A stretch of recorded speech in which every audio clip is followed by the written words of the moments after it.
Bonjour à tous et bienvenue dans cette nouvelle vidéo. Donc on va faire un petit point sur le mois de mai puisque nous sommes aujourd'hui le 1er juin et j'ai fini mes comptes du mois de mai. Le mois a eu des dépenses imprévues, mais vraiment là imprévues, hein, vraiment c'est les aléas de la vie, mais on a eu des soucis avec la voiture et ça continue même encore aujourd'hui. J'ai à nouveau de nouvelles dépenses là. Donc on va voir tout ça ensemble. Alors c'est parti. Donc moi j'ai déjà tout préparé, mes comptes, hein. Sur mon cahier tout cochonné, j'ai mon stylo qui a fui, j'ai des taches d'encre un peu partout, c'est dégoûtant. Mais bon, c'est pas grave, ça fera le job quand même pour le mois de mai. Alors, on va commencer comme d'habitude par les salaires. Donc, le salaire de mon mari qui était le mois dernier de 1449 €, je ne sais pas pourquoi, ce mois-ci, il est passé à 1485 €. On n'a jamais le même salaire, que ce soit lui ou que ce soit moi. On fait exactement les mêmes heures toutes les semaines. On a les mêmes contrats depuis des années et des années et des années. Et je ne sais pas pourquoi, on n'a jamais un mois pareil. Donc, voilà. Donc, mon mari, 1449. Et à la place, il a eu 1485. Moi, 1303 €, j'ai eu 1340. Alors, je pense que c'est peut-être dû au fait qu'il y a 31 jours sur le mois de mai. Je ne sais pas, c'est jamais pareil. La CAF, pareil, 404 € normalement de prévu. J'ai eu 496 €. J'ai été voir sur le site de la CAF et il n'y a rien de précisé. J'ai eu 496 €. Bon, tant mieux, hein, pour le coup. Au lieu de 3156 € prévus, nous avons eu 3321 € prévus. Donc, ça fait quand même presque 170 € de plus. Donc, on va pas se plaindre, hein. Moi, je prends, hein. Donc, c'est très bien. Parce que mine de rien, ça fait un beau petit plus. Au niveau des crédits, toujours pareil, hein, tous les mois, on prend la même et on recommence. 400 € pour la maison, 120 € pour la voiture. Ça change jamais. Au niveau des charges variables, alors, pour la cantine, moi, de toute façon, la facture de la cantine, je la reçois quasiment 3 semaines avant qu'elle soit prise sur mon compte. Donc, je sais largement à l'avance combien je vais dépenser. Donc, c'est bien 119 €. Là, donc, en mai, je paye avril. Donc, 119 € pour les 2 enfants. Au niveau du gasoil, j'avais prévu un budget de 250 €. J'ai vu le budget un petit peu à la hausse puisque le gasoil est cher. Mais là, il a baissé un petit peu à la pompe. Pour le coup, on est aux alentours de 1,6 €. Nous n'avons dépensé ce mois-ci que 200 €. Sachant que en plus dans la voiture de mon mari il reste quasiment la moitié du réservoir, donc c'est cool. Donc on a fait des économies sur le gasoil par rapport à ce qui était prévu. Par contre au niveau des courses, pareil, j'avais augmenté un peu le budget, j'avais dit 450 € par mois et au final on est à 496 € ce mois-ci. Bon, sachant que j'ai eu du monde à manger et tout ça, ça y joue. Parce que forcément, quand on a du monde à manger, on met les petits plats dans les grands. Et ben oui. Donc, on dépense forcément plus. Donc, 496 €, quasiment 50 € de plus. Bon, voilà. Ce que j'ai économisé sur mon gasoil, et j'ai repris sur mes courses. Au niveau du vapotage de mon mari, je prévois tous les mois 40 €. Ce mois-ci, il m'a dépensé que 30 €, donc c'est cool, on a économisé 10 €. Et au niveau, moi, de mes compléments alimentaires, moi je marque vitamines, mais en fait c'est des compléments alimentaires, hein, puisque je prends principalement des oméga 3, oméga 6, et puis là je vais commencer par exemple quelque chose pour les jambes lourdes, etc. Donc, je prévois tous les mois 40 €. Ce mois-ci, j'ai eu 0 € puisque le mois d'avant, j'avais fait une commande assez conséquente qui, pour le coup, m'a permis de faire 2 mois d'affilée. Par contre, là, j'arrive au bout du bout. Donc, il va falloir que je repasse une commande, je pense, la semaine prochaine. Je me suis rajouté 2 petits onglets parce que finalement ça fait partie des charges variables et ça revient tous les mois. Donc alors par contre là j'ai pas de budget défini puisque nous de toute façon nous sommes des gens qui faisons attention à nos dépenses. Donc c'est juste quelque chose où je mettrai que le réel. Donc j'ai rajouté un onglet sorties vacances. Donc dans les sorties, j'entends tout ce qui va être restaurant, tout ce qui va être sortie au cinéma, tout ce qui va être, je sais pas moi, visite d'un château, visite d'un parc, et puis des petites vacances, des petits week-ends, des choses comme ça. Donc là, ce mois-ci, pardon, cette semaine, n'importe quoi. Ce mois-ci, nous avons dépensé 187 €. Donc dans ces 187 €, il y a un KFC, il y a un Burger King. D'ailleurs, c'était pas bon, Burger King. J'y étais une fois, j'y retournerai pas 2 fois parce que c'était vraiment pas bon du tout. Il y a une visite également. Il y a notre week-end que nous avons fait en Dordogne. Il y a, je sais plus, un restaurant que j'ai fait quand j'ai été à Tours. Voilà, donc 187 € de sorties diverses pour ce mois-ci. Et je me suis rajouté un onglet autoroute et parking parce que finalement, quasiment tous les mois, on prend l'autoroute. Tous les mois, on a des parkings payants puisque dès qu'on va en ville, faut payer le parking. Là, par exemple, le samedi soir, on a été boire un verre en ville. Il a fallu payer le parking. Quand je prends l'exemple, il n'y a pas si longtemps, j'ai été chez l'ophtalmo. Il a fallu que je paye le parking. Quand j'ai été voir ma grand-mère à Tours, j'ai payé le parking. Donc, en fait, c'est des dépenses qui reviennent assez régulièrement. Et l'autoroute, pareil, on prend quand même régulièrement l'autoroute. Donc, ce mois-ci, pour l'autoroute et les parkings, nous avons dépensé 44 €. Donc, au niveau des charges variables pour le mois de mai, nous sommes à 1076 €. Donc, une fois que j'ai déduit tout ça de nos salaires, de nos rentrées d'argent, tout simplement, une fois que j'ai déduit les crédits et les charges variables, il nous reste 1725 € sur le compte. Ensuite, au niveau des charges fixes, alors, ça c'est pareil, les assurances c'est comme les salaires, c'est jamais pareil tous les mois. Alors moi je comprends pas, je comprends rien. Donc j'avais au départ un budget assurance 193 € et là nous sommes à 176 € pour le mois de mai. Bon, on va pas se plaindre, c'est à la baisse, c'est pas à la hausse, donc on va pas se plaindre. Hein. Mais bon, moi il y a vraiment des fois je comprends rien, mais bon c'est pas grave. Veolia, on avait un budget prévu de 80 € puisque ça fait des années que je paye 80 € d'eau. Et là, on a vu le budget à la hausse. Et de toute façon, ils ont augmenté puisque l'eau a augmenté par chez nous. Donc, on est à 110 € par mois maintenant. Sur le prévisionnel, on sera à 110 € par mois. C'est énorme, je trouve. Mais bon, c'est comme ça.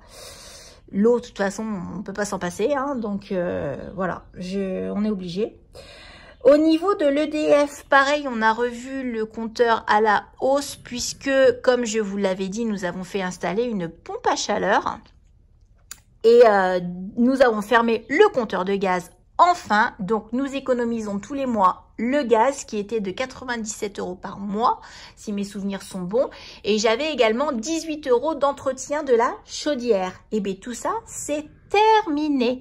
Donc, par contre, comme la pompe à chaleur qui fait production d'eau chaude consomme de l'électricité, on a augmenté le compteur d'électricité et je pense que je vais encore l'augmenter ce mois-ci. Je vais appeler chez EDF et je vais demander à ce qu'on nous passe à 150 € par mois. Donc, je continue à faire des économies malgré tout. Donc là, pour ce mois-ci, j'ai 136 € qui ont été prélevés d'EDF. Et je pense qu'à partir du mois prochain, il y aura au moins 150 € prélevés par mois parce que j'ai pas envie de me retrouver avec une énorme régule. Voilà, donc je vais voir ça là incessamment sous peu. Au niveau de mes frais bancaires, toujours 14 € parce que ma conseillère n'est toujours pas revenue de maladie hein, et toujours personne qui la remplace. Donc les gens qui ont vraiment besoin d'un conseiller bancaire, je sais pas comment ils font. Donc, mais moi apparemment c'est pas important de renégocier mes trucs pour essayer de gagner de l'argent. Ça apparemment c'est pas important pour eux. Donc pour l'instant je n'ai toujours pas de rendez-vous. Donc je paye toujours 14 € de frais bancaires, ce que je trouve toujours aussi énorme. Au niveau de mes prévoyances, je paye toujours 24 €. Au niveau de la box TV, on est toujours à 29 € chez Bouygues Télécom. SFR, le téléphone de mon mari, il est à 16 €. Moi, mon téléphone à moi, Bouygues, il est à 13 €. Au départ, j'avais un forfait à 9,99 € quand même. Hein. Il est passé à 13 € en même pas 2 ans de temps. Donc, ça fait quand même de la belle augmentation. Hein. C'est quand même pénible. Netflix est toujours à 14 €. Et la mutuelle de mon mari qui, depuis, donc maintenant on est au 2e mois où ils font ça, n'est plus prélevée directement sur son salaire, on la paye à part. Donc 37 €. Donc au niveau des charges réelles, nous sommes à 569 €, alors qu'à la base j'avais 556 € prévus. Mais en fait la différence s'explique aussi en partie par l'augmentation de l'eau. Et bon... ça s'équilibre quand même un peu puisque j'ai des assurances qui m'ont coûté moins cher. Bon, ça fait pas une énorme différence par rapport à ce qui était prévu. 569 €. Donc, sur le compte, il nous reste 1156 €. Toutes mes épargnes, bon, bah ça, c'est des virements automatiques. Hein, donc, ça, c'est mis en place et puis je n'y touche pas. Ça se fait automatiquement. Donc, 100 € sur le LEP. 120 € sur notre livret A. Le livret de mon fils, 30 € et le livret de ma fille, 30 €. Donc, les enfants, ça y est, j'ai fait ce qu'il fallait. Ça y est, ils sont bien passés tous les deux à 30 €. Il n'y a pas de souci. Donc, ça me fait tous les mois 280 € d'épargne. Une fois que mes épargnes sont déduites, nous sommes à 876 € qui nous restent sur le compte. Sachant que après ce mois-ci, par exemple, j'ai acheté des vêtements pour mes enfants. J'ai acheté mon nouveau téléphone. Bon, bah tout ça, j'ai pris dans mes enveloppes budgétaires que je fais tous les mois, que je continue à faire tous les mois. Donc, ça a été payé par les enveloppes budgétaires. J'ai acheté pas mal de choses pour mon jardin aussi, du terreau, etc. Bon, bah ça a été pris dans mes enveloppes budgétaires. C'est des enveloppes qui sont prévues pour ça. Et bah, c'est impeccable finalement. Hein. Donc au niveau des mauvaises surprises, justement au niveau des enveloppes budgétaires, j'ai vidé mon enveloppe véhicule puisque j'ai eu un souci sur ma voiture à moi. J'ai eu une panne de ventilateur, de soufflerie là en fait. Alors, c'était en panne, mais dans le sens où, en fait, ça soufflait tout le temps à fond, à fond, à fond, à fond.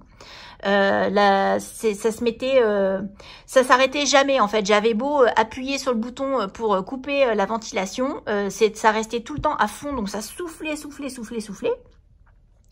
La clim continue à marcher, le chauffage continue à marcher et tout. C'est juste que je pouvais plus du tout régler ça.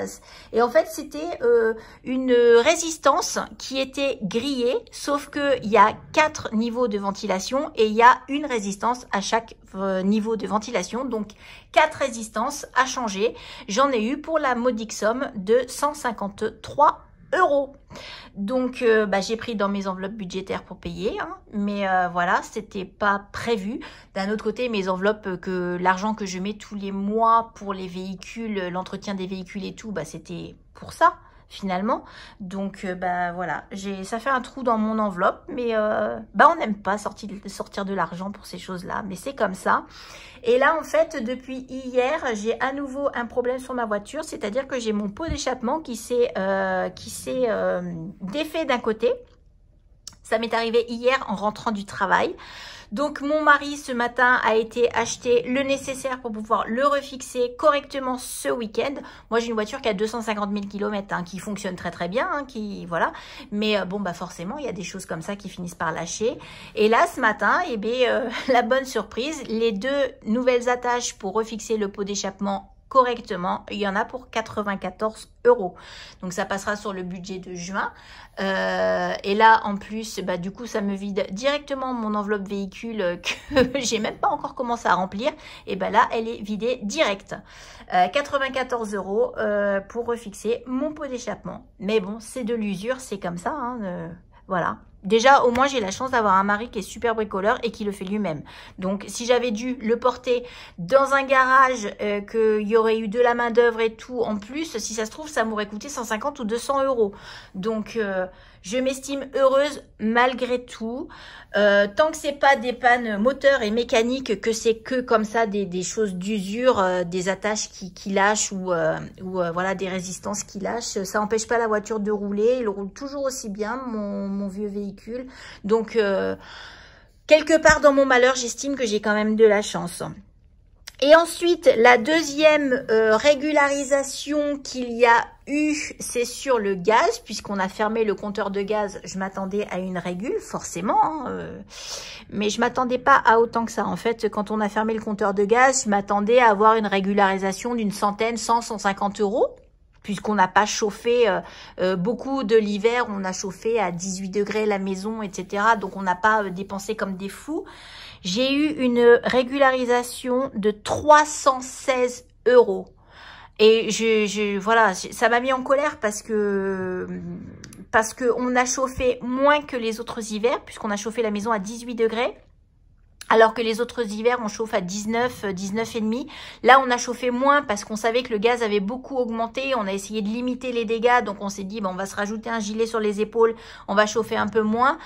Et sachant que moi, avec le gaz, j'avais vraiment que la production d'eau chaude et le chauffage. Et au final, on se retrouve avec quand même 316 € de régule.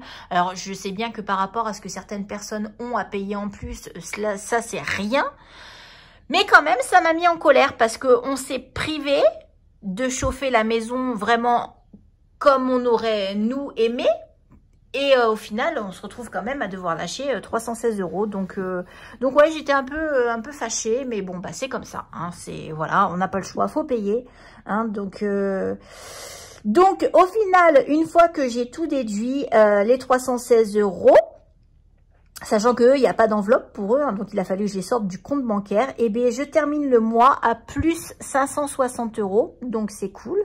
On est plutôt bien sur ce mois de mai.